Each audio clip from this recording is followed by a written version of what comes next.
It's time for your Low Country real estate market update. It's the Brian Beatty Real Estate Show. Brian is one of the top 1% real estate agents in Charleston. Find him online at listingsincharleston.com. That's listingsincharleston.com. Or call him at 843-345-1273. Now, broadcasting from the WTMA studios, here's your host, Brian Beatty.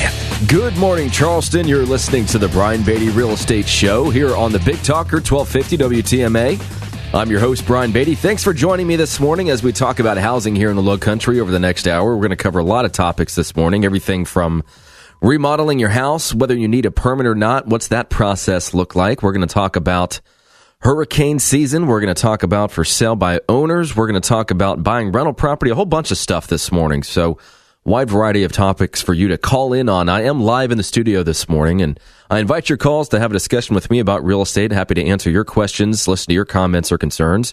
The number in the studio here is 843-556-1250. That's 843-556-1250.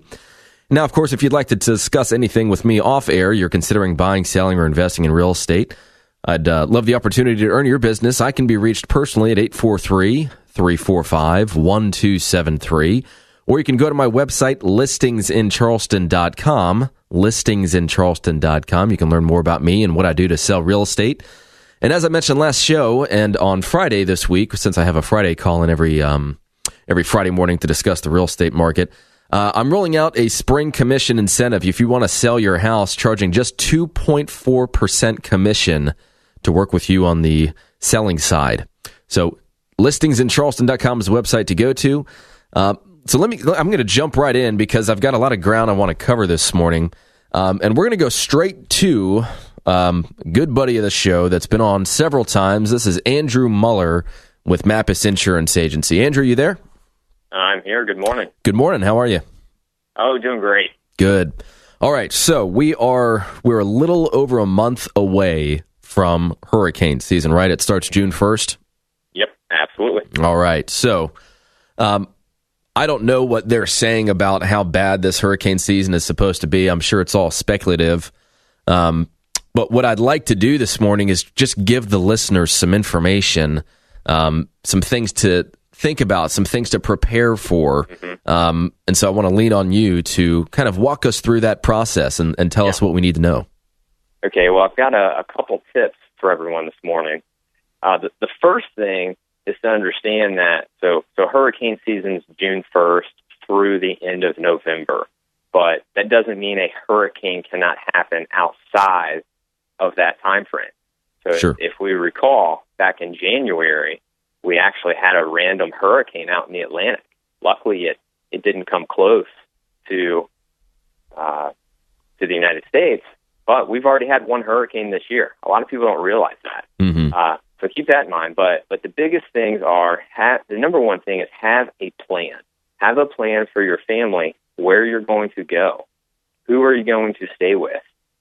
Do you have food and water ready to just pack it up and go? Do you have pets? What are you going to do with your pets? And then finally, what are you going to do to your house to prepare it for the storm? A lot of people don't have hurricane shutters, but what people have is they have plywood cutouts to put in their windows. But most people, they have them in their garage and they've never touched them before because we haven't really had to over the last quite a few years. And so what happens is this plywood, just over time, it will absorb water, absorb moisture, and that plywood is going to become really heavy. It might not even fit the windows that you thought they were going to fit. And then on top of that, how are you going to get them up? So have a plan. If you're going to hire somebody to put up wood on your windows, well, those contractors are probably putting them up for hundreds of other people as well. So they might not be available. So have a plan for what you're going to do for your family, what you're going to do to protect your house, and where you're going to go, and then what you're going to take with you. That's the first thing. Yeah, that's a great point. You know, all those homes that we sell, or all the new construction homes that are built, they have those plywood cutouts to cover the windows. And I've had a lot of people that, they'll move it, they'll get it out of the way, they'll try and stow it in a place where it will never be seen again because it's kind of a nuisance to them. Yep. And furthermore, they don't have any sort of a diagram that helps them determine where each one of those panels goes. So, really good idea and some great advice, Andrew, to get ahead of this and just, take a few minutes, look at your stuff, see if it's damaged. If it is, then make a quick trip to the hardware store, Lowe's, Home Depot, what have you, and then also make sure that you have some sort of grid available to know where those pieces of wood go, so you're not trying to figure it out as you've got 40-mile-an-hour winds approaching. Yeah. So last night I actually went out to my garage where ours are stored, and I said, let me, I talk about this all the time. I'm going to pick mine up. I'm going to just see what they're, the condition of them. And they've been in the garage for 5 years ever since we've been in our home. And they were heavier than what you think. And so you definitely have to understand, if I have a second story window, how am I going to get that piece of wood up on that second story?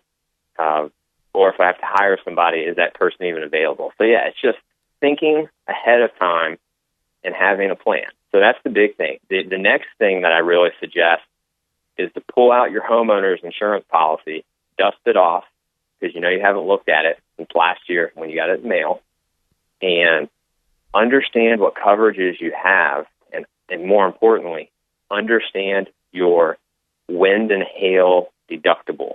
Understand how it works, what that limit is, because a lot of people are really shocked when they finally understand, when somebody that has the knowledge on it and can educate people on how their deductible will apply. They're shocked. As an example, if you have a $300,000 replacement cost on your homeowner's policy for your home, and you have a 5% wind and hail deductible, that means you have a $15,000 deductible. A lot of people don't realize that. Right. So understand what you're responsible for should an event happen, so you can be ready. And if you're not for sure, if you're confused, you can call our office. We have no problem walking you through it, no obligation. We will help you out and let you understand what your deductible is and how your policy will apply in the event of a hurricane. Let me ask you a question, Andrew. Let's say that somebody does look at their insurance policy and they say, as I pointed out in an example, they've got a $300,000 replacement cost on their policy and a 5% wind and hail deductible, which would equate to, of course, $15,000. Well, what if they don't have $15,000? Are they able to call their insurance agent and say, hey, I'm just looking at my policy and I'm realizing that I'm in a precarious situation. If something were to happen, I don't have the money for that deductible. Can I change my plan? Can I change my policy? Is that possible? It absolutely is. And so there are a lot of companies that we work with, because we are independent, that will provide, say, a 2% wind and hail deductible, which dramatically reduces your cost and what your exposure would be. So that goes from $15,000 down to $6,000. Right. So that's huge. That's huge. And that might not even cost you any more. It's just a matter of remarketing the insurance and understanding what you have. But that is an option. And also, if you have a wind pool policy that says the South Carolina Wind and Hail Association on it, and it's a separate wind policy, give our office a call. You are probably paying somewhere between 30 and 40% too much, and you're going to have higher deductibles with less coverage. So give our office a call. And these are going to be people on the barrier islands, Seabrook, Kiowa, Isle of Palms, Sullivan, and then as well as about a mile off those barrier islands, you're considered in the wind and hail pool. And it's a lot of the people that are with State Farm, USAA, Allstate, Nationwide. Those companies can't write wind and hail on their homeowners policies, or they can't any longer. And a lot of people, if you're with those companies, they put you with the Wind and Hail Association. and that's a last resort option. And, okay. So just keep that in mind as well. Well, we're talking with Andrew Muller of Mappus Insurance Agency. How do people get in touch with you, Andrew, if they have insurance-related questions? Absolutely. So they can call our office, 763-4200. But more importantly, go to our website. There's a lot of great information, a lot of good articles on all of these topics, and that's mappusinsurance.com, MAPPUS, insurance spelled out.com. Perfect. All right, we're going to take a break, but when we come back, Andrew, if you'll stick around, I do have one more thing I want to discuss with you, revolving around remodeling your house without getting a permit and how much trouble that can actually get you in. So stick around. This is the Brian Beatty Real Estate Show here on the Big Talker, 1250 WTMA. Hear the Brian Beatty Real Estate Show every Saturday morning at 9 and each Sunday morning at 10 on 1250 WTMA and WTMA.com. WTMA. Now, here's more of the Brian Beatty Real Estate Show on the Big Talker, 1250 WTMA. Welcome back, Charleston. Thanks again for tuning in to the Brian Beatty Real Estate Show here on the Big Talker. We're going to continue our discussion here with Andrew Muller of Mappus Insurance Agency. I do want to say, however, that I am live in the studio this morning. Of course, today being Saturday, we replay this show on Sundays. But if you want to call in and ask me a question, anything having to do with real estate, happy to try and take a stab at answering your question, offering some insight. The number here in the studio is 843-556-1250, 843-556-1250. Now, of course, if you want to contact me off air, you're thinking about buying, selling, or investing in real estate, you just want to have a private discussion with me, then you can call my personal cell phone at 843-345-1273. That's 345-1273. Or go to my website, listingsincharleston.com. And don't forget my spring commission promotion, where if you're going to sell your house, just 2.4% commission to list your house. So all that information and more at listingsincharleston.com. So, Andrew, I want to tell the listeners of this show a little story that you and I went through on a house that I just closed last week.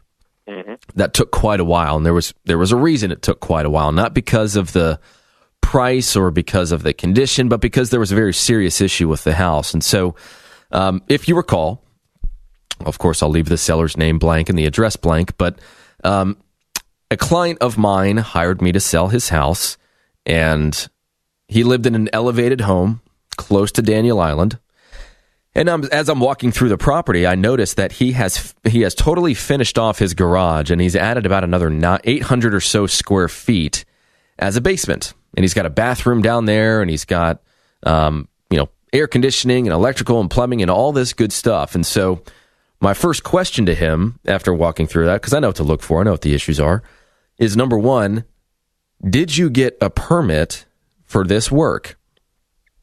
His answer was, I think maybe the guys did get a permit. I'm not sure. I don't know. Which just, it means no. But then number two was, and I see this as being just as important of a question, is, does your insurance company know about this space? And he said, I think they know about it.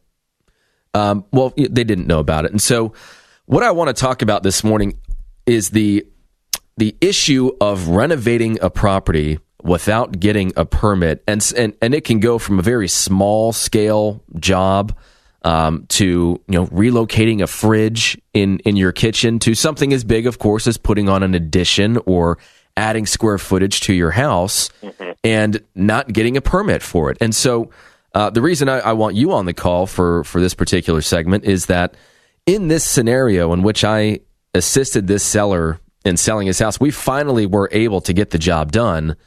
But here was the problem. This seller spent $30,000 putting in a basement, so to speak.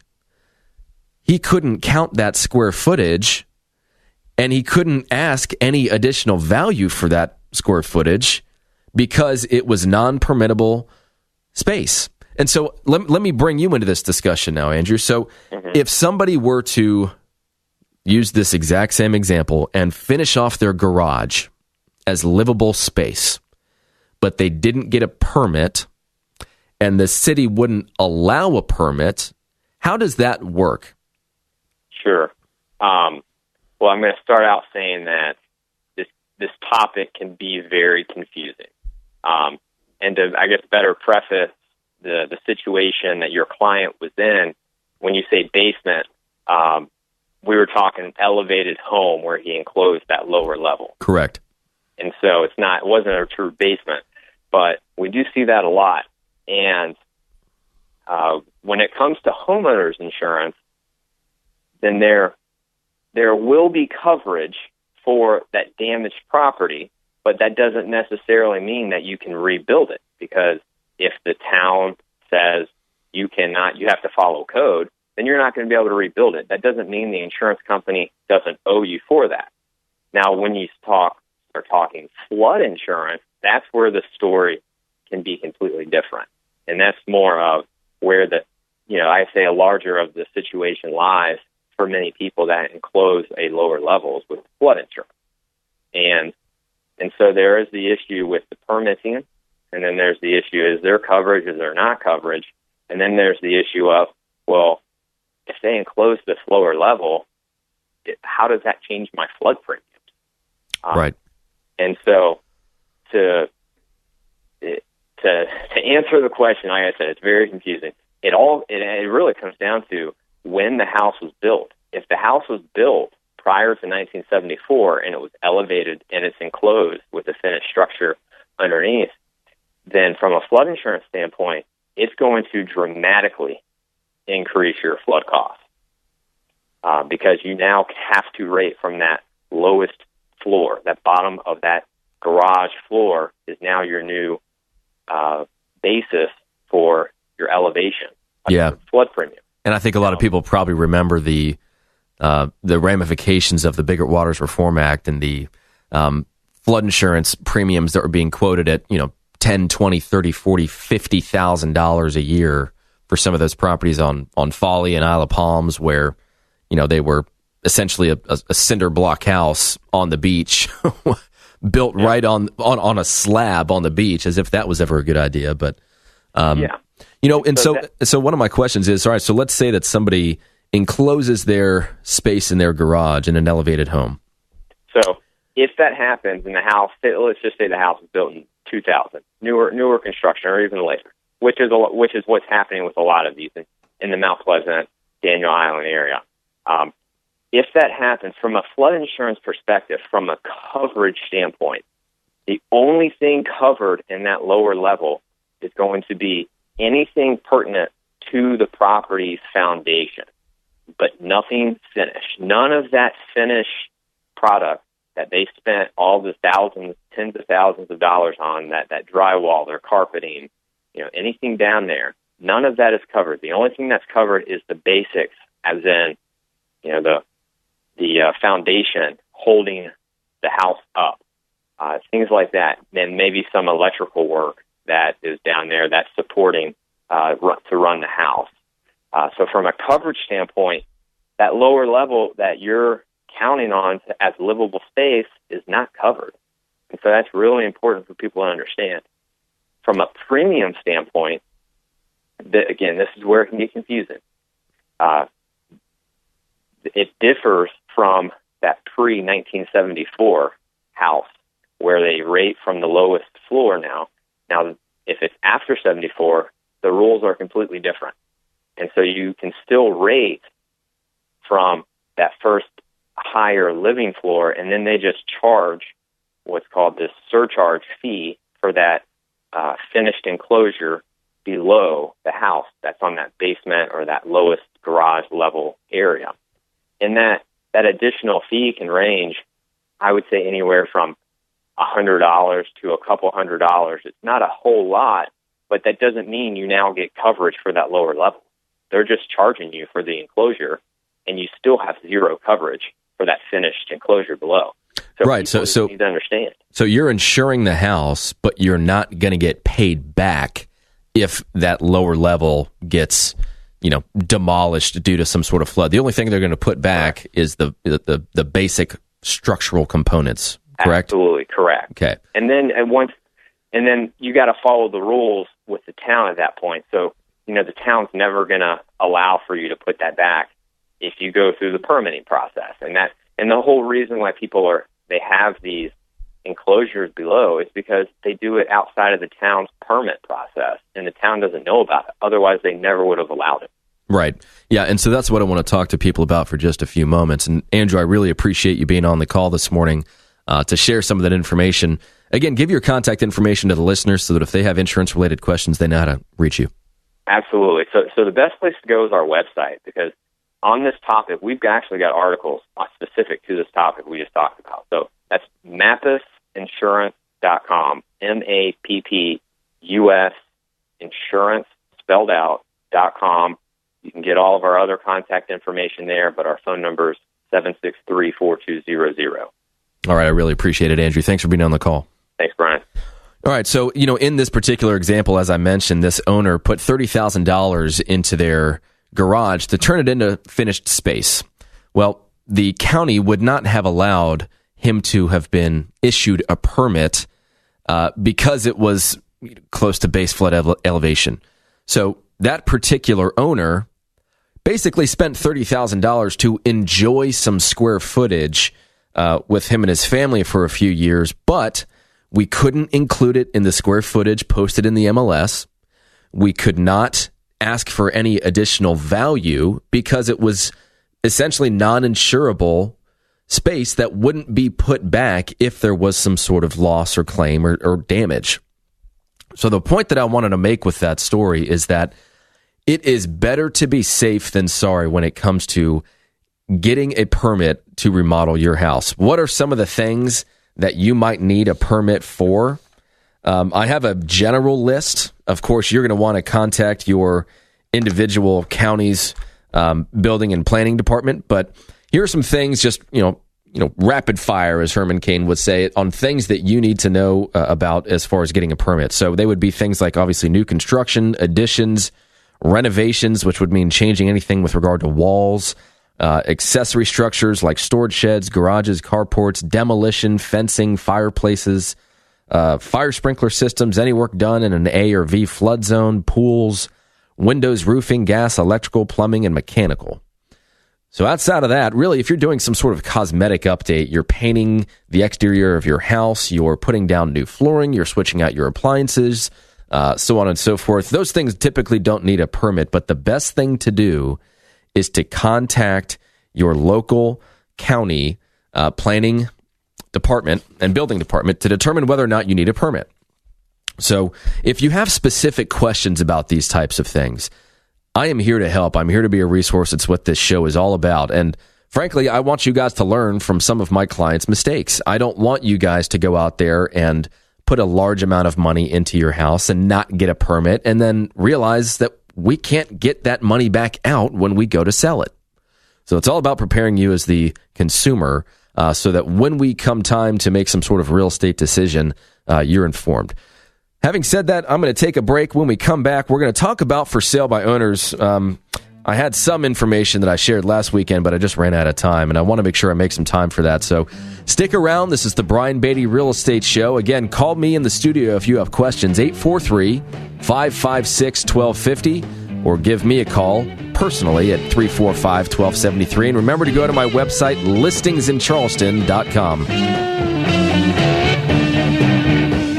More stimulating talk on real estate matters with Brian Beatty next on 1250 WTMA. 1250 WTMA. You're listening to the Brian Beatty Real Estate Show on the Big Talker, 1250 WTMA and WTMA.com. Welcome back, Charleston. Thanks again for tuning in to the Brian Beatty Real Estate Show here on the Big Talker, 1250 WTMA. I always like to take just a little bit of time every program to say thank you to those of you that tune in and listen to this program to be your resource for becoming informed in housing here in the Low Country. And if at any point in time I can do something for you, you're considering buying, selling, or investing in real estate, you just have a general knowledge question I can help you with, feel free to give me a call personally off air, and I'll help you through whatever situation you have. My number is 843-345-1273. That's 345-1273. or you can go to my website, listingsincharleston.com. You can learn more about who I am and what I do and see close to the 1,000 of homes that we've sold over the past several years. And of course, we're offering a spring commission incentive if you sell your house with us, just 2.4% commission. That's about a 20% savings on the seller side to make sure that we do everything we can to not only get your home sold quickly and for a top dollar, but also save you a little bit of money. So 2.4% commission on the listing side. Go to listingsincharleston.com. And of course, I'm in the studio this morning. Today being Saturday, we rerun this show on Sundays, so I won't be here tomorrow. But give me a call in the studio if you have a question, comment, concern, something you'd like to discuss. 843-556-1250 is the number here in the studio. So we've already talked about quite a bit this morning. We've talked about hurricane season and some of the things you can do to prepare for that. And then we talked about remodeling your house and whether or not you need to get a permit, what kinds of things require a permit, and what happens if you don't get a permit. And we didn't necessarily cover that. So I do just want to say that if a permit is needed and you fail to get one, and the city may discover that at some point you did things to your home without getting a permit, getting one retroactively is very expensive and problematic. If the work that was done was not done in accordance with city procedures, or if the inspector, the code inspector, is unable to determine if the work was done properly, then the homeowner could be required to do things like open up walls or tear up floors or create damage to determine whether or not the work was done in compliance with code requirements. And in addition to that, by law, if you did work to the property and it wasn't permitted, you have to disclose that to the prospective purchaser.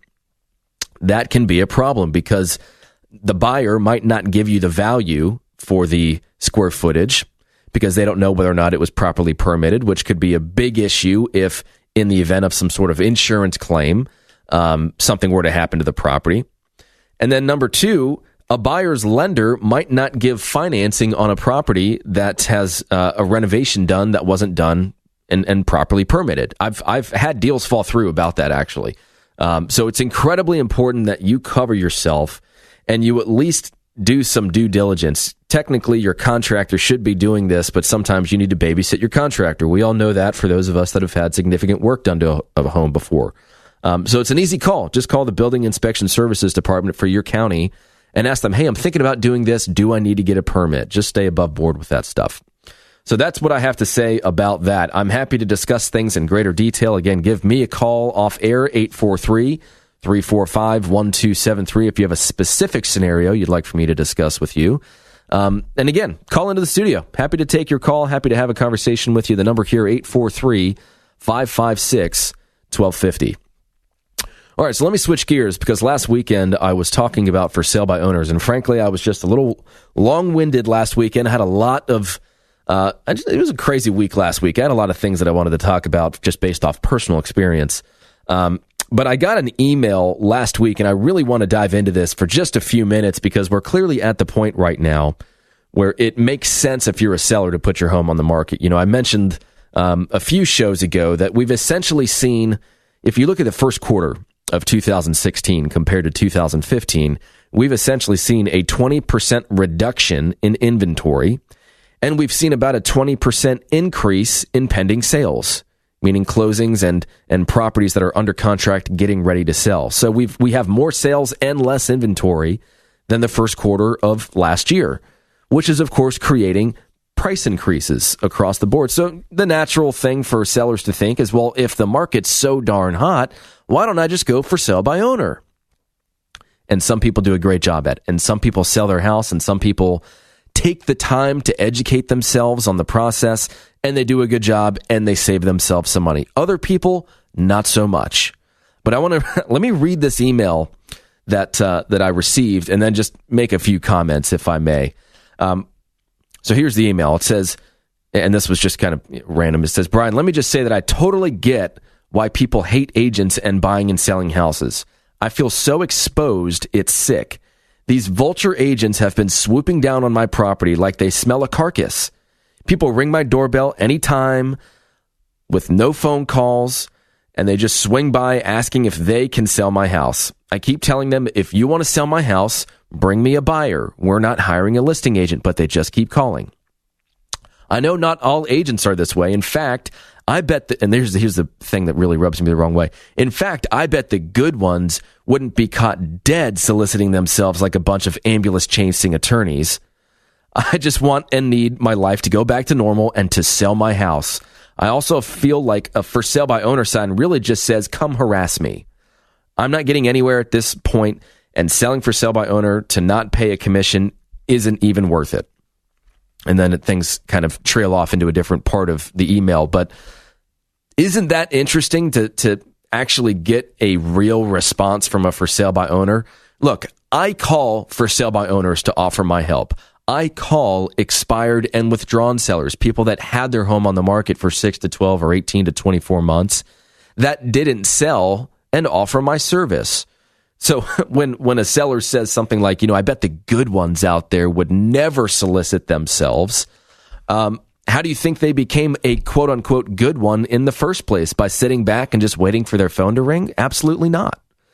So yes, there are agents out there that can harass.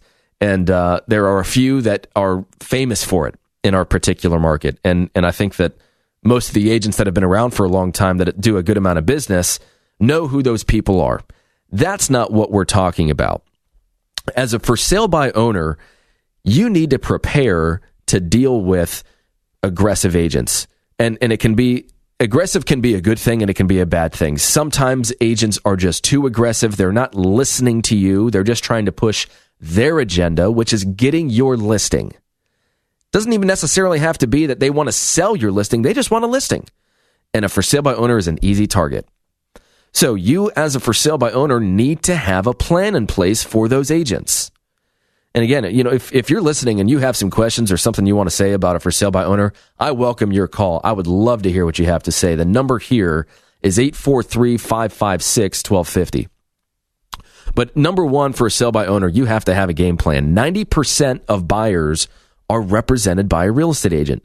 So if you're a for sale by owner and you're looking to save a 6% commission, you're really not saving a 6% commission, because any agent that brings you a buyer is going to expect you to pay them a 3% commission.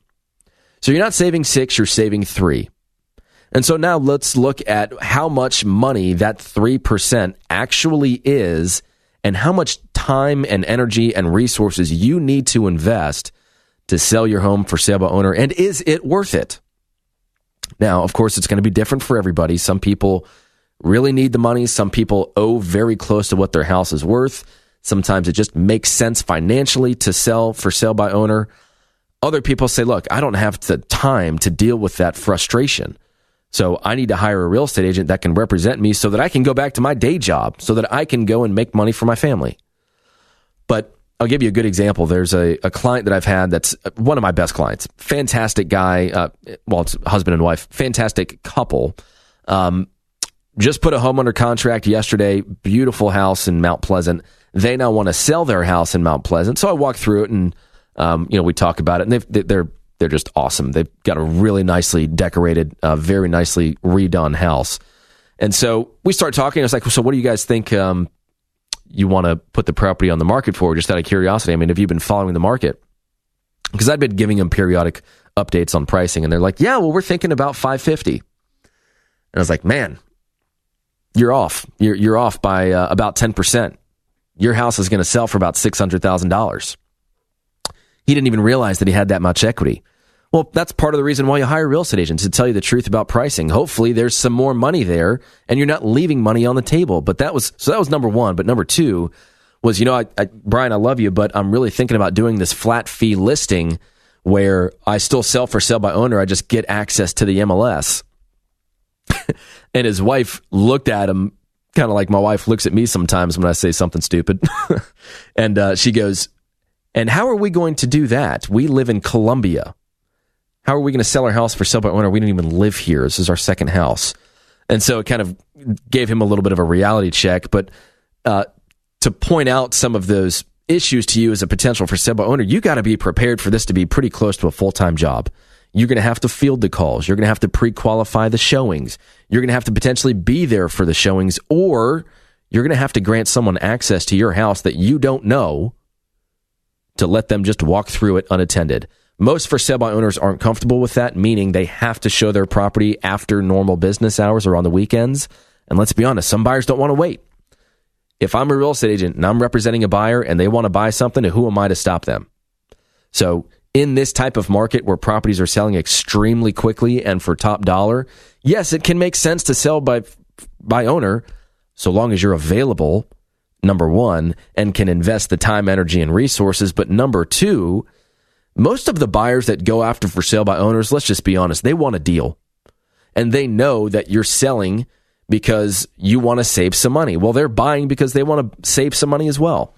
So here's what they typically do. They know that you're saving money on a commission. So if a buyer presents you with an offer, be prepared for that offer to automatically be 6% less than what you think your house is worth. Because here's the deal. All real estate is inflated by about 6% to accommodate the commissions that are built into the sale. So if you're a for sale by owner and everything on your home or everything on your street is selling for $300,000 and you list your house for $300,000, you're automatically saving 6%, and most buyers see right through that. So they knock off 6% and they say, well, you don't have to pay a commission, so why should you automatically earn 6% more than every other person on this street? So they're going to knock that 6% off your price. On top of that, the number one most important thing that I can say to you about for sale by owner is understand your contracts. If you don't feel comfortable with negotiating and making sure that your contract is rock solid, bulletproof, and protects you and your financial interests, then just hire the agent to walk you through that part of the process for a reduced commission. I've done that for people. I don't have to spend my time and energy on the marketing. I just help you make sure that your deal is rock solid, or get an attorney to help you do it. But don't just go at it alone without educating yourself. That's where you get into trouble. That's where you get taken advantage of. That's where you lose money on negotiations because you don't know what you don't know. So that's my little spiel on for sale by owners. I could talk about that for hours because I've worked with so many of them. But if you have any specific questions, feel free to call me here in the studio, 843-556-1250.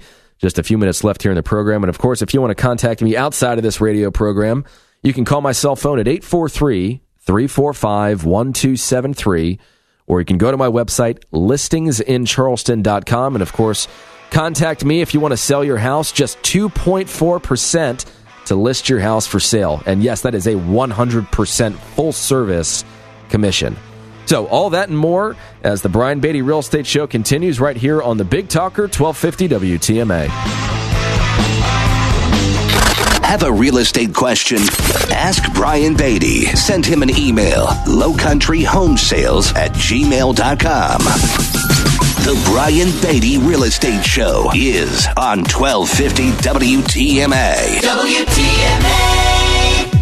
Now, the Brian Beatty Real Estate Show continues on Charleston's Big Talker, 1250 WTMA.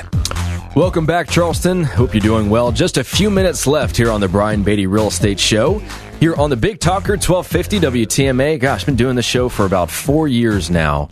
And always learning something new in this industry. Every week, I like to report that news to you, share my experiences with you as somebody that's been in the top 1% of agents in this market since 2009. Sold about 1,000 houses in my career over the past several years.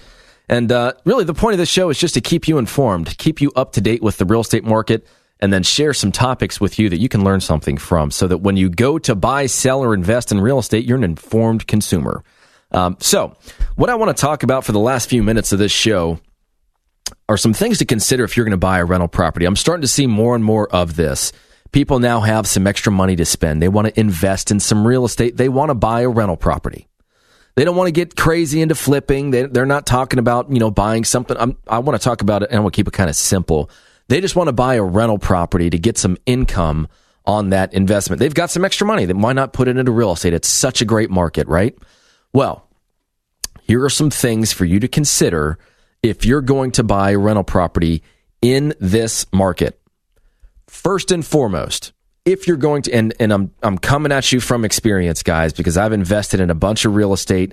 I've helped a ton of investors invest in hundreds of properties. At one point, I was the exclusive real estate agent for a guy that was flipping properties in Vegas to the tune of 300 to 400 homes a year. So I know a thing or two about this. Trust me on that. The first thing that you have to do if you are going to become a real estate investor is understand your numbers and how they compare to market dynamics. What do I mean by that?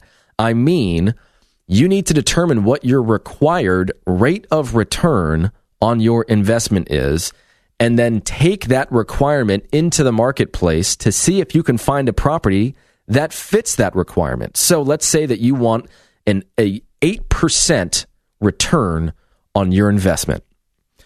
Let's keep it simple. Let's say you buy something for cash and you buy a property for, again, simple numbers. You buy it for $100,000. That means that every year after all the bills are paid, taxes, insurance, maintenance, property manager, vacancy loss, all of those things you need to deduct, you are walking away with $8,000 a year.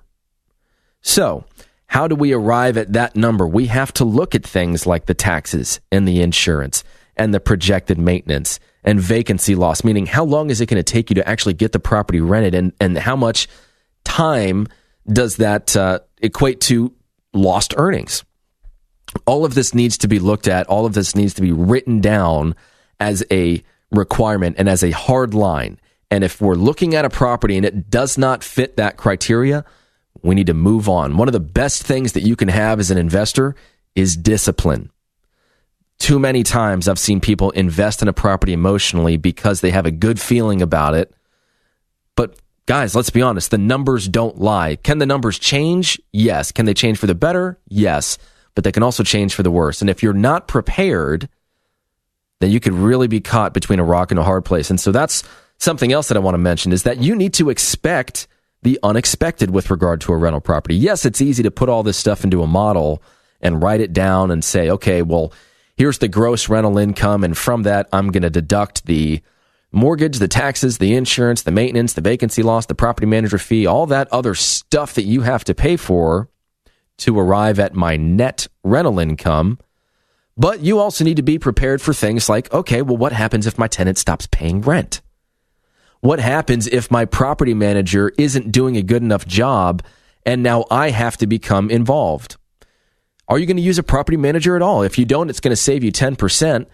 But if you're getting $1,000 a month in rent, and that equates to $100 a month as the fee that you pay the property manager, and then you then inherit all of those responsibilities, is it worth your time to be your own property manager for $100 a month?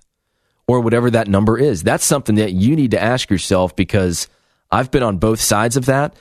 And I'm telling you right now, I will never manage my rental properties. It is way too much time.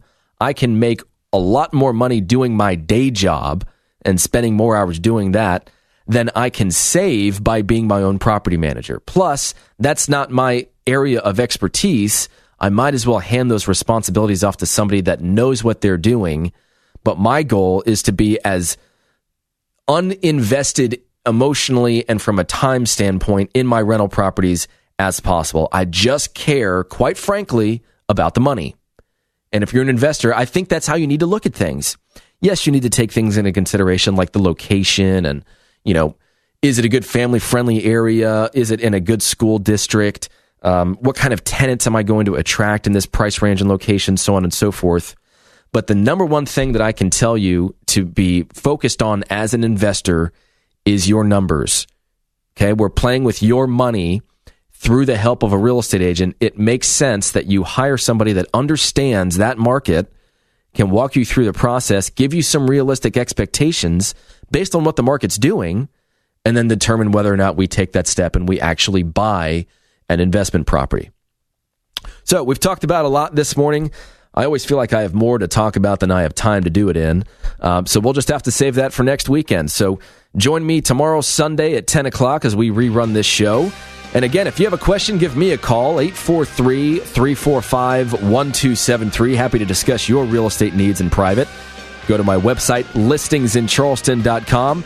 And remember, if you're going to sell your house, don't forget to contact me first. We're offering a spring incentive, just 2.4% commission to sell your house. Thanks again, Charleston, for listening to the Brian Beatty Real Estate Show. Join us for another edition of the Brian Beatty Real Estate Show next Saturday morning at 9 and Sunday morning at 10. Contact Brian Beatty online at listingsincharleston.com. That's listingsincharleston.com. Or call him at 843-345-1273. 843-345-1273.